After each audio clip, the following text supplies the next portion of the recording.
కృష్ణ, నీ జన్మ ఇటీవలదే. సూర్యుని జన్మ కల్పాదియందు జరిగినది, అనగా అతి ప్రాచీనమైనది. కనుక నీవు సూర్యునకు జ్ఞానకర్మ సన్యాస యోగమును ఉపదేశించుట ఎట్లు సాధ్యపడును? దీనిని నేను విశ్వసించుట ఎట్లు? జవాబు: ఓ పరంతప అర్జున, నాకును నీకును పెక్కు జన్మలు గతించినవి, కానీ వాటిని అన్నింటినీ నేను ఎరుగుదును, నీవెరుగువు. నేను జన్మరహితుడను, నిత్యుడను, సమస్త ప్రాణులకు ఈశ్వరుడను. అయినను నా ప్రకృతిని ఆధీనంలో నుంచుకొని నా యోగమాయచే అవతరించుచుందును. ఓ భారత, ధర్మమునకు హాని కలిగినప్పుడును, అధర్మము పెచ్చు పెరిగిపోచున్నప్పుడును నన్ను నేను సృజించుకుందును, అనగా సాకార రూపములో ఈ లోకమును అవతరింతును.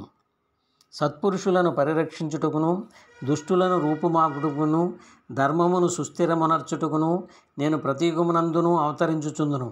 ఓ అర్జున, నా జన్మకర్మములు దివ్యములు, అనగా నిర్మలములు, అలౌకికములు. నాకు కర్మఫలాసక్తి లేదు, కావున కర్మలు నన్ను అంటవు.